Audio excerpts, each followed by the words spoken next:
어떤 누가 제 마이크를 훔쳐가고 메모리 카드도 포맷을 해버려가지고 성장이 됐어요. 대본 같은 거를 있으면 전혀 전달해주지 않더라고요. 10시에 캐스팅인데 10시에 전화도 가야 되고 난 무슨 핸섬인지 어떤 쿨인지 이거 자체를 모르겠어요. 안녕하세요, 파랑모자 이승재입니다.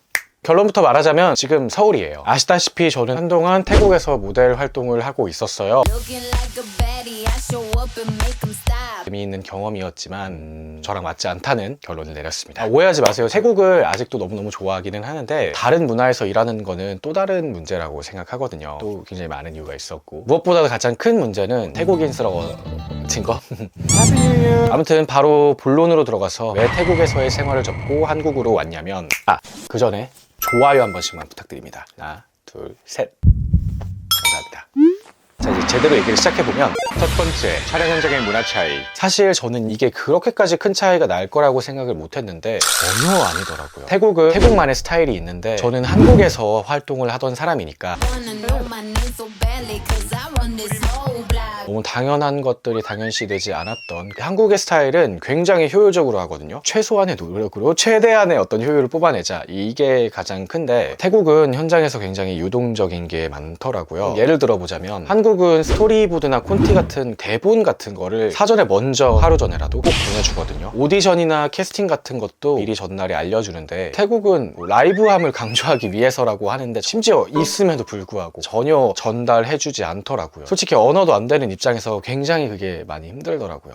캐스팅도 미리 전달되는 때도 있었지만 여기 막 10시에 캐스팅인데 10시에 전화가 오고 캐스팅을 가야 되고 당장 바로 캐스팅 비디오를 찍어 보내야 될 때도 너무 많았고. Hi, my name is Dean Lee. 야, 대박! 한국이라고 아예 이런 게 없는 거는 아닌데 그 빈도수 차이가 태국이 훨씬 더 많았던 것 같아요. 두 번째, 여행 가는 것과 사는 것은 천지 차이. 진짜 정말 바보 같게도 여행은 그냥 여행이고 살고 일하는 거는 그 사회에 속해야 되는 건데 문화에도 녹아들어야 되고 또 장점으로 보였던 것들이 살다 보니까 굉장히 단점으로 느껴지더라고요. 예를 들면 여유롭고 욜로스러운 태국인이 막상 살다 보면 좀 답답해진다? 이런 느낌도 있었고 또 현실적인 문제들도 있고 사실 제가 2019년에 한번 살았었는데 그때는 전업 유튜버여서 사회에 속할 필요가 전혀 없었는데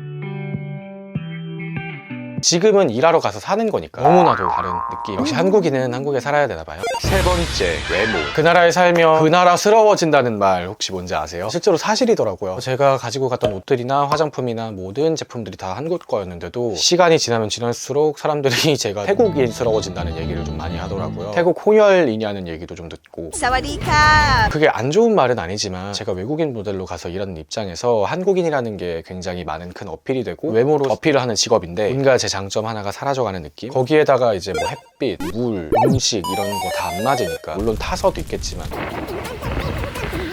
피부색도 굉장히 탁하게 변하고 트러블도 지금 장난이 아니어서 지금도 회복을 되게 많이 하고 있거든요. 거기서도 피부과를 계속 다녔는데 그냥 응급처치? 이 정도. 네 번째, 언어 문제. 제가 영어를 못하지는 않거든요. Hi, hello.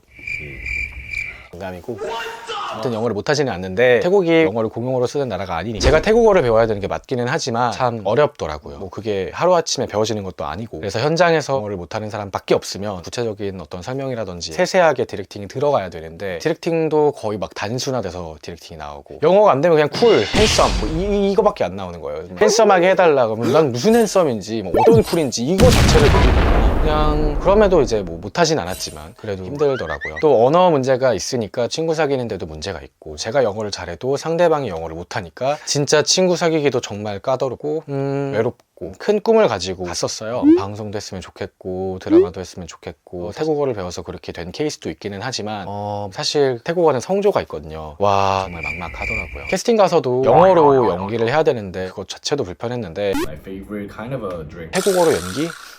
와 이거는 제가 너무나 막연한 꿈을 꾸고 있다는 생각이 들더라고요. 다섯 번째, 돈. 사실 어느 정도 선의 페이라는 건 또 알고 있었고 일도 뭐 타 외국인 모델들에 비해서 적게 한 거는 아니거든요. 근데 어느 나라나 로컬들이 일이 가장 많아요. 그 말인즉슨 한국에서도 한국인이 일이 제일 많은 거겠죠. 한국에서의 일하는 양이 훨씬 더 많아서 그런 수입적인 차이가 많이 있었고 거기에다가 고정 지출이 많았어요. 태국이 아무리 물가가 싸다고 한들 뭐 월세에다가 생활비에다가 뭐 이것저것 다 나가니 장난이 아니더라고요. 통장이 됐습니다. 통장입니다. 통장. 6번째, 외로움. 무엇보다는 아무래도 외로움이 가장 컸죠. 외국 살아보신 분들은 많이 공감을 하시겠지만 사실 타지에서 혼자 산다는 게 어렵잖아요. 외국인 친구들도 많이 생겼지만 뭐 관계가 오래된 것도 아니고 어느 정도 한계는 분명히 느껴지더라고요. 물론 굉장히 좋은 친구들도 많이 만났지만 그러고 몸이 멀어지면 마음이 멀어진다듯이 한국에 있는 사람들이랑도 좀 많이 멀어지는 것 같고, 그러다 보니까 마음의 평화가 깨지기도 하고 안정감도 없고, 차라리 이럴 바에는 한국에 가서 안정감을 찾는 게 낫겠다라고 생각이 들더라고요. 게다가 제가 거기 눌러 앉아서 태국에 몇 년 있으면 돌아올 타이밍을 놓치고 정말 눌러 앉아야 된다고 하더라고요. 지금 돌아오면 좋은 경험이 될 수 있지만 거기에 눌러 있으면 삶이 된다는 얘기를 듣고, 그 얘기를 듣고 확실히 돌아오게 됐던 것 같아요.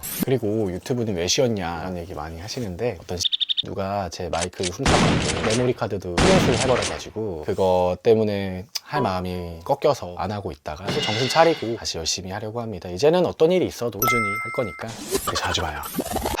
유튜브 꾸준히 하겠다는 소리 진짜 100만 번 한 것 같은데 지겨우시죠 여러분? 마지막으로 꾸준히 하겠다는 소리 하겠습니다. 아무튼 뭐 이러한 이유들로 돌아오게 됐습니다. 사실 뭐 안 좋은 일만 있었던 거는 아니에요. 솔직히 제가 패션 모델이 아니어서 뭐 패션쇼는 꿈도 못 꾸는데 가서 패션쇼도 서보고 될 거라고 생각했던 패션 일들도 좀 많이 해보고, 북이라든지 지면 촬영이라든지 이런 것들, 게다가 이제 외국인 친구들도 생기고 많은 문화적인 경험도 하고 남들은 못하는 어떤 소중한 경험을 하고 왔다고 생각해요. 다양하고 특이한 경험들도 많고, 그리고 그 경험들을 여러분들이랑도 조금씩 공유할 거예요. 물론 한국 컨텐츠도 같이 할 거예요. 너무 보고 싶었어요 여러분. 나 보고 싶었다 야. 우리 자주 볼 수 있도록 제가 노력하도록 하겠습니다. 그리고 태국 생활이 아주 끝났다고 보기는 어려워요. 태국 컨텐츠들 반응이 좋으면 잠깐 컨텐츠용으로 모델 일도 할 겸 1, 2주 정도 잠깐씩 다녀올 생각은 없지는 않습니다. 또 뭐 다른 나라 가서 모델 일 하는 게 또 컨텐츠가 될 수도 있고, 유동적이고 열려 있습니다 저는. 그래도 이제 나가서 사는 거는 아예 안 할 거고 중심은 한국에서 잡고 있을 겁니다. 이제는 진짜 자주 봐요. 알았죠? 뿅뿅.